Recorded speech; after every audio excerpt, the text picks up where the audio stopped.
Hello everyone, my name is Ayush Vajpayee and welcome to my YouTube channel CSIT Prep। Video में आगे बढ़ने से पहले मेरे चैनल को लाइक करें, शेयर करें, सब्सक्राइब करें।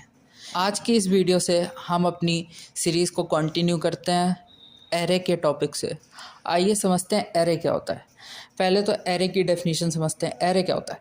An array is a collection of similar data types stored at continuous memory location. अभी आपको इसकी डेफिनेशन के बारे में कुछ नहीं पता होगा। आइए समझते हैं इसको with the help of example. देखिए, पहली बात, एरे की डेफिनेशन में पहली पॉइंट लिखा था collection of similar data types, और दूसरा बात लिखा था stored at continuous memory location. आइए देखते हैं इस चीज़ को आगे कैसे समझते हैं। सपोज़ आप बीटेक फर्स्ट ईयर में हैं, आपने 5 सब्जेक्ट पढ़े: C programming, data structure, COA, DBMS and CN।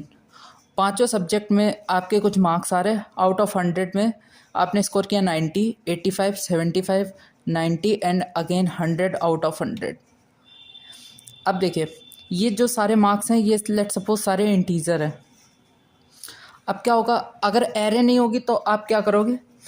आपका मान लेते हैं नाम है XYZ। XYZ ने क्या किया, एक वेरिएबल असाइन किया सी प्रोग्रामिंग का, उसमें नंबर स्टोर कराया। दूसरा वेरिएबल DS के नाम से जिसमें 85। ऐसे करते करते आपको 5 वेरिएबल की ज़रूरत पड़ेगी ताकि आपकी ये पाँचों सब्जेक्ट के मार्क्स स्टोर कर सकें। ऐसे हमारी मेमोरी लोकेशन भी ज़्यादा यूज़ होगी और हम उसको इफ़िशेंटली यूज़ भी नहीं कर सकते उस मेमोरी को। उसके लिए हम एक सोल्यूशन पे आए जिसका नाम होता है एरे। समझते हैं एरे क्या है। अब हमने क्या किया, एक एरे बना ली XYZ नाम से। XYZ नाम क्या है? आपका नाम है। और एक एरे बना ली जिसमें 5 सब्जेक्ट को स्टोर करेंगे, 5 सब्जेक्ट के मार्क्स को स्टोर करेंगे।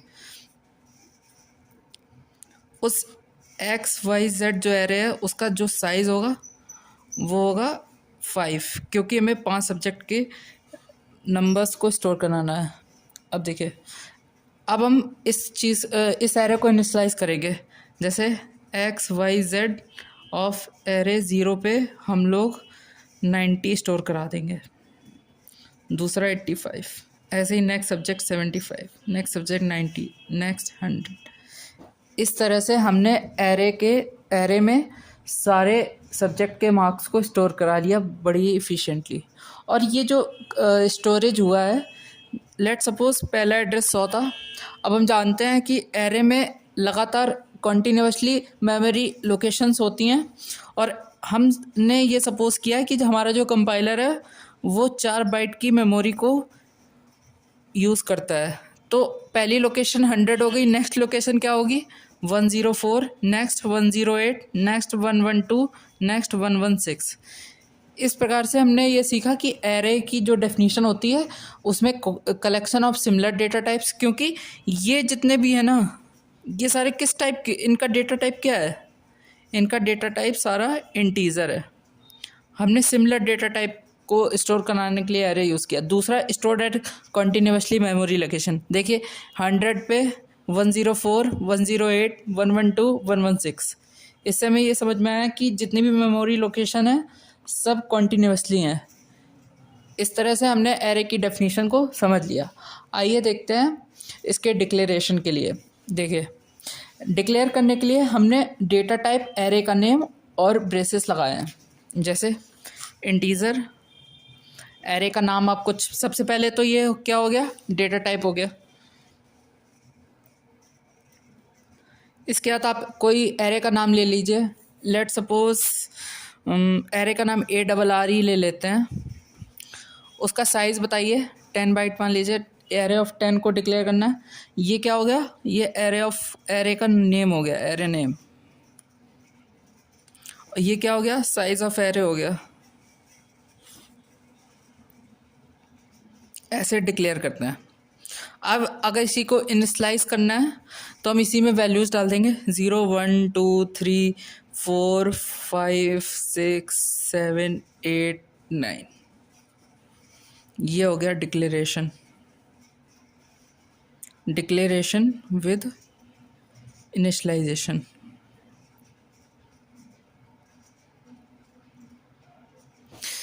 इस तरह से आपको एरे के बारे में कुछ इंट्रोडक्शन पता चल गया है। जैसे एरे की जो डेफिनेशन होती है वो ये होती है कि array is a collection of similar data types and all the values stored at continuous memory location. मैंने आपको एक एग्जांपल से समझाया। उसके बाद मैंने आपको बताया कि एरे को डिक्लेयर करने का क्या तरीका होता है। सबसे पहले डेटा टाइप, उसके बाद एरे का नेम, उसके बाद उसका साइज़, उसके बाद उसकी वैल्यूज़। ज़रूरी नहीं है कि आप वैल्यूज़ को तुरंत ही दें, मतलब इनिशियलाइज़ करना कंपलसरी नहीं है, बाद में भी आप इनिशियलाइज़ कर सकते हो। पिछली वीडियो में हमने एरे, उसका डिक्लेरेशन, उससे जुड़ी सारी बातें, उसका इंट्रोडक्शन सब बता दिया था। इस वीडियो में आज हम उसके एप्लीकेशन, एडवांटेज और डिसएडवांटेज को डिस्कस करने जा रहे हैं। आइए देखते हैं पहला एप्लीकेशन क्या है। पहला एप्लीकेशन लिखा है CPU शेड्यूलिंग। समझते हैं CPU शेड्यूलिंग क्या है। CPU शेड्यूलिंग आपने ऑपरेटिंग सिस्टम में पढ़ा होगा। CPU शेड्यूलिंग बहुत प्रकार की होती हैं। जैसे आपने पढ़ा होगा first come first serve, FCFS, SGF shortest job first, उसका preemptive mode, shortest remaining time first, SRTF। आपने प्रायोरिटी शेड्यूलिंग पढ़ी होगी, राउंड रॉबिन शेड्यूलिंग पढ़ी होगी। तो इन सबको इम्प्लीमेंट करने के लिए एरे का ही मेनली यूज़ होता है। दूसरा आपने देखा है कि हीप, क्यू, स्टैक, जितने भी लीनियर डेटा स्ट्रक्चर है ना, उनको भी इम्प्लीमेंट करने के लिए एरे का एक बहुत ही इम्पॉर्टेंट रोल होता है। अब समझते हैं इसके एडवांटेज। देखिए, पहला एडवांटेज है रैंडम एक्सेस। अब समझते हैं रैंडम एक्सेस क्या होता है। रैंडम एक्सेस आप ऐसे समझ सकते हैं, जैसे आपके पास कोई एरे दी है आपके पास 5 नंबर्स की। कुछ नंबर उसमें मान लेते हैं 0, 1, 2, 3, 4 तक मान लेते हैं। अब हमको क्या करना है, हमें आइए समझते हैं। हमारे पास एक एरे दी है 5 की, जिसमें कुछ एलिमेंट पड़े 0, 1, 2, 3, 4। अब हमको कहा गया कि एरे ऑफ 2 की वैल्यू क्या होगी। अब ये है तो रैंडम एक्सेस, क्योंकि हमें रैंडमली पता करना है। तो 0, 1, 2, तो एरे ऑफ 2 की वैल्यू कितनी होगी, 2 होगी। ये जो टेक्निक होती है इसको कहते हैं हम लोग रैंडम एक्सेस। अब इसका अपोजिट भी होता है, जिसे कहते हैं अनरैंडम एक्सेस। जैसे लिंक लिस्ट होती है। लिंक लिस्ट में क्या रहता है कि एक नोड रहती है, एक नोड दूसरे नोड से कनेक्ट रहती है और एड्रेस स्टोर करती है। अब उसमें रैंडम एक्सेस करना पॉसिबल नहीं है। अगर आपको मिडिल नोड को एक्सेस करना है तो आपको हमेशा ट्रैवर्स जो करना पड़ेगा वो वाया फर्स्ट नोड ही करना पड़ेगा। इसमें कहीं हमने फर्स्ट नोड को विजिट किया, मतलब 0 को विजिट किया नहीं किया, 1 को विजिट किया नहीं, हम डायरेक्ट रैंडमली 2 पे आके एरे ऑफ 2 की वैल्यू को एक्सेस कर लिया। ये मेन एडवांटेज होता है एरे का, रैंडम एक्सेस। दूसरा था multiple item of same data types. हमने पहले ही डेफिनेशन में सीख लिया था कि ये सिमिलर डेटा टाइप्स को स्टोर करता है और मल्टीपल आइटम्स को भी स्टोर कर सकता है सेम डेटा टाइप्स के। डेफिनेशन के ही हिसाब से ये आपने देखा है। आइए एरे के डिसएडवांटेज को डिस्कस करते हैं। पहला डिसएडवांटेज एरे का लिखा है, array size is fixed, can not change after allocation.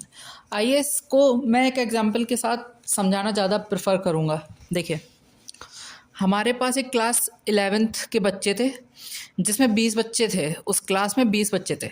मैंने उनसे कहा कि मंडे को मैं तुम्हारा क्लास टेस्ट लूँगा, जिसकी वजह से क्या हुआ कि 11 बच्चे एब्सेंट हो गए सुबह पीरियड में। तो क्या हुआ, 9 बच्चे आए थे, तो मैंने क्या किया, एक एरे एलोकेट कर दी थी उनके मार्क्स के लिए, जिसका नाम था ARR8।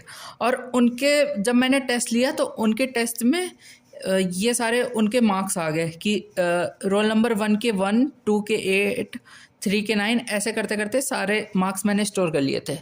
अब क्या हुआ, मैंने लंच के बाद फिर से एक एग्ज़ाम लिया। उसमें क्या हुआ, लंच के बाद 2 बच्चे और बढ़ गए, अब 11 स्टूडेंट हो गए। अब बात ये आती कि 20 में से 11 प्रेजेंट है और 9 एब्सेंट है। मैं चाहता हूँ कि मैं उसी एरे में से अपडेट कर दूँ मार्क्स को जो सेकेंड टेस्ट में आए होंगे। अब क्या यहाँ पे एरे ऑफ 8 है, मतलब 9 स्टूडेंट की एरे है। अब मेरे को 11 स्टूडेंट की एरे बनाना पड़ेगा। तो मैंने इस एग्जांपल से यही समझाया कि अब जो 11 स्टूडेंट की एरे है ना, वो इसमें अपडेट नहीं हो सकती कि एरे ऑफ 11 कर लिया और पीछे से 2 लगा दिए मेमोरी लोकेशन। तो मतलब ये है कि जब भी हम एरे को बनाते हैं तो उसका साइज़ फिक्स करना ज़रूरी है, उसको हम चेंज नहीं कर सकते। अब मैंने पहले एरे का साइज़ 9 था, उसके बाद मैंने 11 कर दिया, ऐसा पॉसिबल है ही नहीं एरे के केस में। आइए एरे के दूसरे डिसएडवांटेज को समझते हैं। देखिए, the number of element to be stored in array should be known in advance. अब इसको मैं भी एक एग्जाम्पल से समझाना चाहता हूँ। हमने एक पार्टी ऑर्गेनाइज़ की, पार्टी में हमको नहीं पता कि कितने लोग आने वाले हैं। मैं कैटरिंग वाले के पास गया, मैंने कहा भाई पार्टी ऑर्गेनाइज़ करनी है। तो कैटरिंग वाला पूछता है मुझसे कि कितने लोग आएंगे, 500 आएंगे, 1000 आएंगे, 2000 आएंगे, 4000 आएंगे। मैंने कहा बस लोग आएंगे।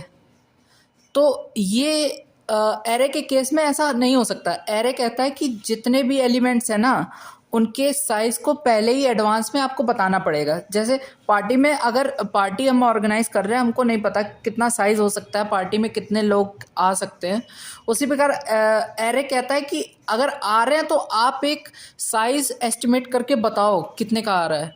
जैसे हमने बता दिया 500, तो हम लोग क्या करेंगे, एरे ऑफ 500 डिक्लेयर कर देते हैं। ये एरे का दूसरा डिसएडवांटेज है कि एरे के साइज़ को पहले एडवांस में ही बताना ज़रूरी होता है। दूसरी बात ये होती है कि एरे का साइज़, मान लीजिए आपने पार्टी रखी 500 लोगों के लिए। अब क्या हुआ, आए आपके 100 गेस्ट, आपने सारी जितनी भी रिसोर्सेज थे एक्वायर कर लिया 500 लोगों के लिए, आए उसमें से 100 लोग, तो बाकी जो 400 है ना, वो सारे रिसोर्सेज वेस्टेज गए, उसमें आपका पैसा टाइम सब चला गया। तो एरे का एक ये भी डिसएडवांटेज है कि अगर हमने एरे का साइज़ बहुत ज़्यादा ले लिया तो फिर हम उसको कम नहीं कर सकते। इसको मैंने पॉइंट 5 में बताया, allocate more memory then the requirement leads to wastage of the space and less allocation of memory can leads to a problem. इस पॉइंट को मैंने समझा दिया कि अगर हमने ज़्यादा एलोकेशन करा लिया है, जैसे पार्टी में 500 आए, केवल 100 लोग, तो 400 लोगों का तो वेस्टेज हुआ ना खाना। यही इस पॉइंट को बताता है कि एलोकेशन करना है, ज़्यादा नहीं करना, ज़्यादा एलोकेट नहीं करना ताकि मेमोरी के वेस्टेज ना हो, और कम भी नहीं करना है कि उसमें फिर अब आपने पार्टी कराई 500 लोगों की, आ गए 1000 लोग, तो उसमें भी तो गड़बड़ हो जाएगा ना। ऐसे हमने समझे एरे के डिसएडवांटेज को ही। और ये देख लीजिए, insertion at the beginning is hard and deletion from beginning middle is very hard.